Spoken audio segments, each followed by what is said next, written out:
Conor McGregor လက်တစ်လို့ပြောကြတဲ့ Ilia Topuria UFC ရဲ့ champion အသစ်တစ်ယောက်က Conor McGregor နဲ့တဖြည်းဖြည်းတူလာတဲ့အခါဘာတွေဖြစ်မလဲသူတို့နှစ်ယောက်ကတိုက်ခိုက်ရေး style နဲ့မကပါဘူး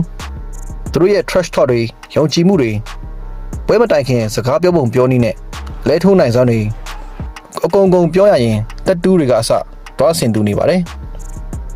ဒီနေ့ကျွန်တော်တို့နိုင်ရှင်ပြသပေးမဲ့နာမည်ကြီးနှစ်ယောက်ကတော့ Conor McGregor နဲ့ Ilia Topuria တို့ပါပဲ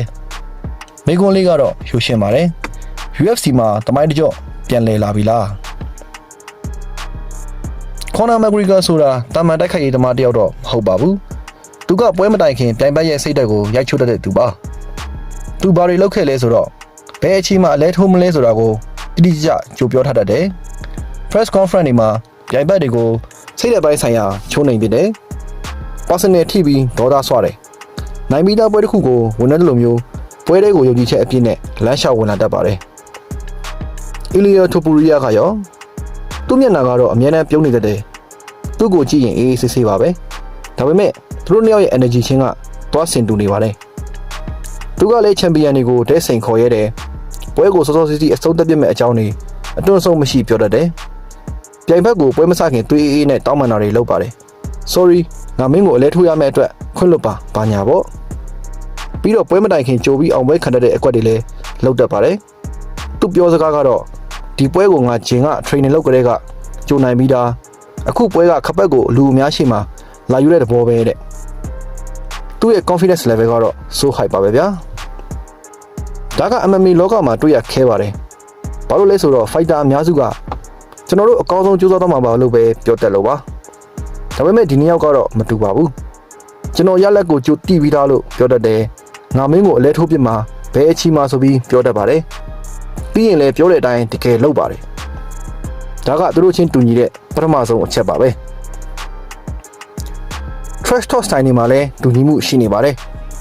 McGregor ရဲ့ trash talk တွေကအရန်လေကျဲတယ်ခံစားချက်တွေပါဝင်တယ်ပြီးတော့တအားထိရောက်တယ်သူကပြိုင်ဖက်ရဲ့ personal ကိုတိုက်ခိုက်တယ်ယုံကြည်မှုတွေကိုရိုက်ချိုးပြတယ်နိုင်ငံရေးလူမျိုးရေးတွေကိုပါပတ်ပြီးစော်ကားပြတာမျိုးပေါ့အဲ့ဒီလိုပွဲမစခင်ကတည်းကလူတွေကိုစိတ်မတည်ငြိမ်အောင်လုပ်ပြတာပါအခု Topuria ကြတော့ပုံစံနဲ့ကွဲပါတယ်သူရဲ့ trash talk ကပိုပြီးတည်ငြိမ်တယ်ပိုပြီးအေးဆက်တယ်ပိုပြီးထိန်းချုပ်မှုရှိတယ်ဒါပေမဲ့ရလက်ကတော့အတူတူပါပဲပြိုင်ဘက်တွေကစိတ်လှုပ်ရှားပြီးခန်းစားချက်တွေရှေ့တန်းတင်လာကြရောမီဒီယာတွေကပါသူ့ကို McGregor နဲ့နိုင်ရှင်လာကြတာဟာသူကကော်နာလိုအော်ဟစ်နေစရာမလိုပဲလူတွေရဲ့စိတ်ဝင်စားမှုကိုအမိရဖန်ဆုပ်ထားနိုင်တယ်လို့ပြသနေတာပါ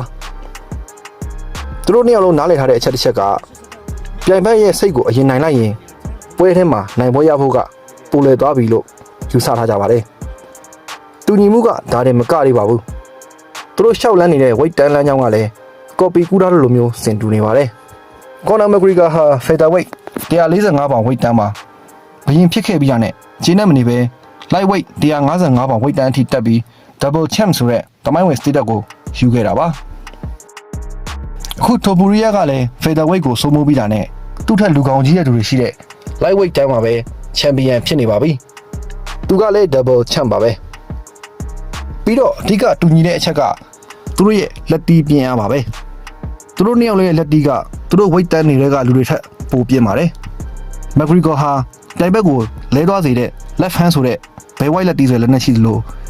Topuria မှာလူကိုအမောက်တိတ်နိုင်တဲ့အနိကညာလက်တီးတွဲလုံးတွေ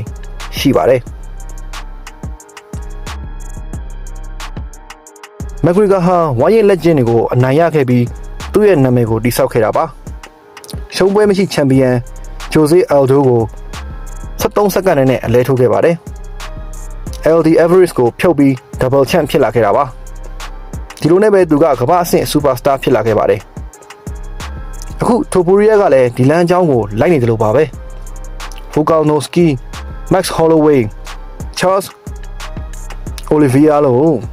အကောင်းဆုံးထိပ်တန်းချန်ပီယံတွေကိုလဲထိုးခဲ့တာပါဒါကြောင့်ပဲပြည်သက်တွေကသူတို့နှစ်ယောက်ကို legend ခင်လာလို့ခေါ်ကြပါတယ်ဒါတွေကတော့သူတို့ကြားထဲကတူညီနေမှုတွေပါဒါပေမဲ့သူတို့ချင်းဘလောက်ပဲတူတယ်ပြောအဓိကကွဲပြားတဲ့အချက်ကြီးတစ်ချက်ရှိပါသေးတယ် Conor McGregor ရဲ့ prime ချိန်တုန်းက style ကတော့ striking ကိုပဲအဓိကအာရုံထားပြီးတော့တိတက်အသုံးပြုတာပါ အကွာဝေးကိုထိန်းချုပ်ပြီးကစားတာထိုင်မင်ကိုကြည့်ပြီးအမိအဖြုတ်တဲ့ KO စနစ်ကိုတုံးတာပါတိုပူရီယာကတော့ပိုပြီးခစ်တစ်ဆန်ပါတယ်အောက်စင်ဖီအားပေးမှုရော wrestling မှာ backup ပါပါတယ်သူ့ရဲ့ MMA ကစားကွက်တစ်ခုလုံးက balance မျှတမှုရှိနေပါတယ်ဒါကြောင့် McGregor ဟာ striking တီးတန့်တစ်ခုပဲကောင်းတဲ့ specialist တယောက်ဆိုရင်တိုပူရီယာကတော့ပိုပြီးပြည့်စုံတဲ့ complete MMA fighter တယောက်လို့ပြောရမှာပါဒါဆို Ilia Topuria ကနောက်ထပ် Conor McGregor ဖြစ်လာမှာလား McGregor ကလမ်းကြောင်းတစ်ခုကိုဖောက်ခဲ့တယ်ဆိုရင်အခု Topuria ကမျိုးဆက်တစ်အနေနဲ့အဲ့ဒီလမ်းအတိုင်းရှောက်လန်းနေပါပြီသူဟာ Conor McGregor ကိုကြော်တက်နိုင်မလားဆိုတာကိုတော့အချိန်ကပဲတက်တည်ပြတော့မှာပါမိတ်ဆွေတို့ကဘယ်လိုထင်ပါလဲ Topuria ကတကယ်ပဲနောက်ထပ် Conor McGregor ဖြစ်လာမှာလားဒါမှမဟုတ်တာမန်ချန်ပီယံကောင်းတစ်ယောက်ပဲဖြစ်နေမှာလားအောက်က comment တွေမှာရေးခဲ့ပေးကြပါဦးဒီလိုစိတ်ဝင်စားစရာကောင်းတဲ့အကြောင်းအရာတွေကိုဆက်လက်ပြီးကြည့်ရှုနေဆိုရင်တော့ကျွန်တော်တို့ channel လေးကို like and subscribe နှိပ်ပေးတော့ပါဦးခင်ဗျာ